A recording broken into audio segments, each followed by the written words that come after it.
Oh. Trying. Oh, Adrian, it's giving you feedback. Are you right next to Jason? Good morning, everyone. Good morning. Joining us, Kim Bates, our Learning Strategies Coordinator. I am Dallas Hayes. I'm an instructional designer and D2L system admin here in Dover.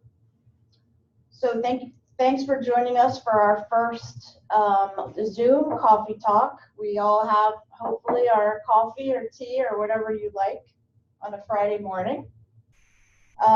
We decided to talk about using images in D2L because we've heard from a lot of you or many of you, that you would like to see more visual interest in D2L and your content, that it maybe isn't as visually appealing as you would like it to be. And we're going to add a little caveat to that, in that we want to really focus on helping you to use and find royalty-free images. So Dallas and I and the rest of CCIT have a lot of opportunities to go in and look at your courses to include our own. And sometimes we see that folks are using copyrighted images or images that aren't royalty-free. And there's a really quick way to do that, and let me show you how easy it is. Click on the slide. There you go. So I'm going to go into our very own D2L instructor training course. And here we have, can you all see the screen? Yep. So here we have an image, and all I have to do is right-click the image. Which browser are you at? Firefox. Oh my God. What? Google. So I guess in Chrome. In Chrome, when you do this, there will be an option it'll say search Google for this image. I don't know if this is the same. No, it's not the same in Firefox. So, There it is. See, everyone, CCIT has browser issues too. We all have browsers. We all have browser issues. And it's because they constantly change. So they constantly update.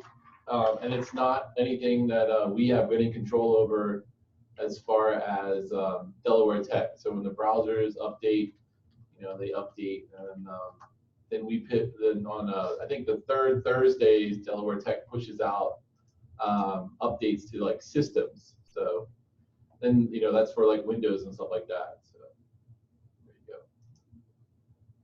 all right. So here, we'll try this again. You see the There we go. Chrome example? Nope, you're right. Oh, right here. So I'm in Chrome, I've right-clicked on the image, and here's that option that I was talking about. It says to search Google for the image. So I'm going to click that, and then it finds the image. It doesn't still tell me what the copyright is, but I'm going to click on the image. And now what you'll see is a tool that when you search for a Google image, you can filter by copyright. So if I just put this in my search, my Google search, then I would click Tools to open up this usage rights option. And you can see right now it's not filtered by license, which is the default setting. But what I want to do is make sure that I'm selecting something that is labeled for reuse, whether that be non-commercial reuse or any reuse. So when I apply that filter, I can see that it is okay for me to use this image. But a lot of times what will happen is when you right-click your image, when you right-click and go to search, when you filter it by license, you'll end up with no images here. And that's how you know if you have an image that is copyrighted, if you're using Google. Cool.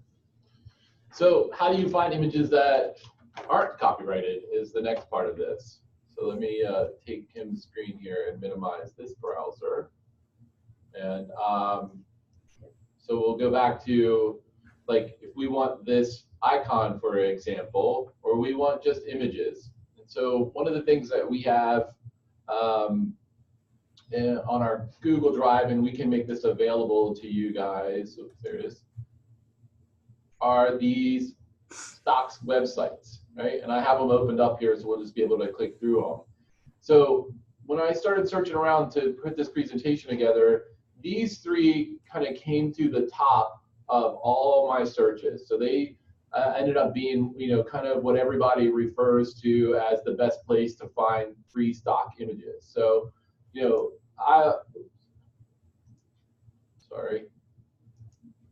so Pexels is one of my favorites. I've used it for a very, very, very long time. I actually subscribe to their little newsletter. And then I think every week or so, they'll email you like 8 photos with a topic. So that's kind of nice because then you don't even have to go out and search in some cases. This one actually surprised me for the Wikimedia Commons. So again, you can sign up for newsletters here and get different things emailed to you. Very nice search. Can you show us the site, Dallas? I thought I am. I'm sure. No, I don't see it anymore. I don't know if anyone else. I'm just seeing the. Seeing the meeting? I'm just seeing everyone's faces. Oh yeah, it looks like it stopped. Can you see it now, Sarah? Yeah. Yes. That's weird. Okay, so let me go back to pixels. So I just said it wrong. I said pixels and it's pexels. So this is one of my favorites. Like I said, you can sign up for the newsletter. It seems like, when I go to click the next tab, I'm hitting the stop share. Let's try it. There we go. So there's Wiki, right? And then last is Unsplash. And there's more out there. Jerry just handed me one. Pixabay is a nice one. So these are things though when you're out and searching around where you know that it's free. One of the things that we really want to make sure everyone's aware is like, under no circumstance, should you be using an image that has watermarks on it. And I think we've all been in a presentation in our life somewhere, no, I'm not going to name any places, where you're watching the PowerPoint or you're watching whatever, and the next slide, there's an image, and then, it has the watermark going across that image. That is just blatant copyright infringement, and please don't do that, and please don't have that, in your courses. Okay. This is an online Photoshop, very limited. You don't need a lot of like Photoshop knowledge, but what you'll see a lot of times is if we go back, I'm trying not to click that stop share. Okay, so if you go back and you want to grab one of these images, right? Let's just say this one here looks like there's some painting on and some concrete or whatever, and you just want to use it as the top of your course because your text is going to go across it. It's going to be way too big, and so this online Photoshop, and again, we'll send out this, but it's pixlr.com/editor, is a great place for you to just open that image that you just downloaded from whatever free site you got, and then you can come in here and you can crop or edit it or do whatever you want to do. If you ever need help with this, obviously just shoot me an email. We can do a Zoom meeting or something like that, and then we'll be able to help you out to achieve what you're looking for visually in your course. Okay. We have questions? Did you already show now project? Yeah, that was, there it is. So this one's actually really cool for icons in your course. So these are what we would call vector-based images, and vector-based are just kind of think of it as like a pen and ink drawing. You can see that there's no like gray tone to it, so there's no really soft pixel changes. And what we did is we brought up this course to show you where you might want to use something like that, in your course. So. Yeah, this is a course where instead of using images, I went with all icons.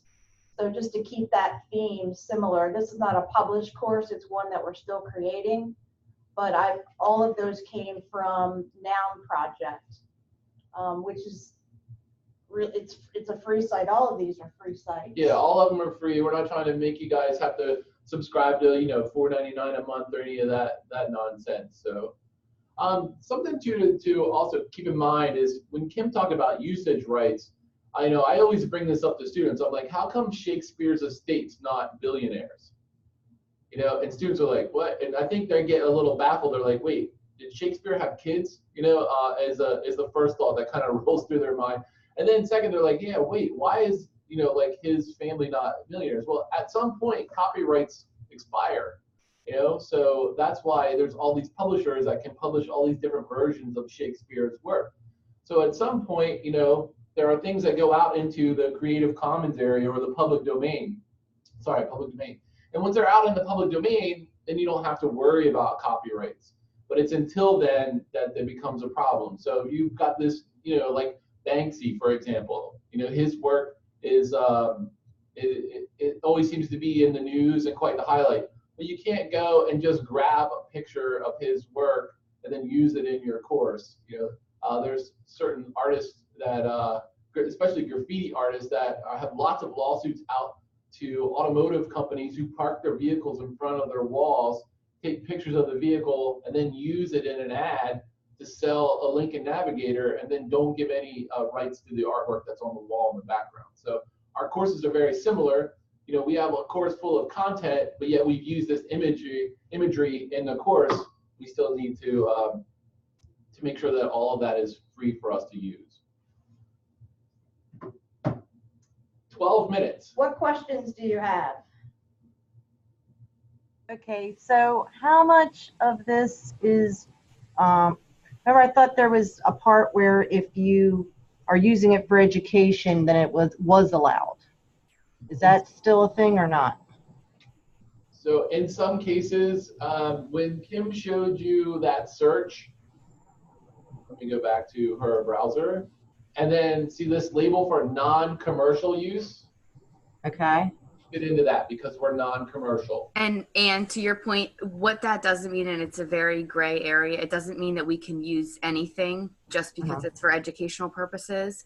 So we like to err on the side of caution that if you choose that non-commercial reuse, you can be sure that you are, in fact, in compliance with copyright. But it is a very, very gray area with that, that educational paragraph.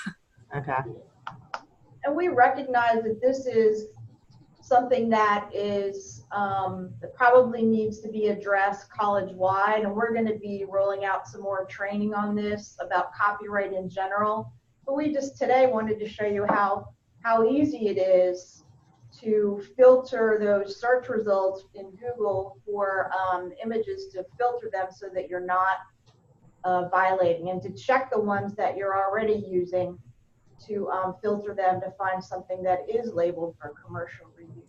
And to piggyback off of what Kim just said, our next coffee talk is actually on images that we've started to curate within CCIT to share that are more specific to departments. So Jerry Pearson's been working really hard to come up with a repository of courses that are linked to math courses, or that would be a great nursing or business or information technology. So we're trying to keep that repository so that you all can just grab those images from our shared folder. So come to the next coffee talk if you want to learn more about that. Yeah, I mean, kind of the best way is to, if you're unsure, stay away. That's why we're trying to showcase all of these free areas to go and get really great images for your course. So, any other questions? Well, thanks for joining us. We put a link for a very quick survey in the chat box. If you would take a minute or two to complete that. We all know how important gathering data is to inform our own work, and so this is part of ESOA for CCIT. So it's on the slide, but there's also a link in the chat box. And we hope to see you all on November 8th when we'll be talking about banners in D2L, as Sarah was just talking about. And then I know we don't have it on there for November 22nd, but November 22nd is actually going to be about GIS. So Heidi Gerdo and Kim Kelly are going to join us, and they're going to talk about all the great things that you can do to integrate GIS into essentially a lot of our courses and curriculum. What's that mean? Geographical information system, I believe. So it's, you know, when you search for something and it's that map that's, and I know I'm doing it no justice whatsoever, but basically when you search for a location or you can have a map, the example that they gave to me, Josh, was when, like, let's say you're learning about a history project, and there are these maps that you can generate that show where the little battles took place that are all over the United States, so that you can have a visual image that pins those places within the map. Again, I am not the resident expert in it, which is why they're the ones that are going to talk about it. But we use it in a lot of our apps that deal with maps. And I know, Kelly, you're on this if you want to tag in with anything that I'm saying, if I'm not doing it justice. But there's a lot of ways that we can use it that I didn't even know about when they talked to me a few weeks ago. And they're really excited to share that with everyone. Yeah, I don't have too much more to add except to say that it's a really interesting way for us to be able to help students visualize information. And we're seeing a lot of interdisciplinary works, especially around public health and some other areas that are leveraging GIS technology. So I'm excited to see how they're going to be able to connect it for us. So think about GPS, so things that use GPS and things like that. But it's definitely going to be an exciting talk as well. All of ours are exciting, but. Okay. Thanks, everybody. Thank you so much. Thank you.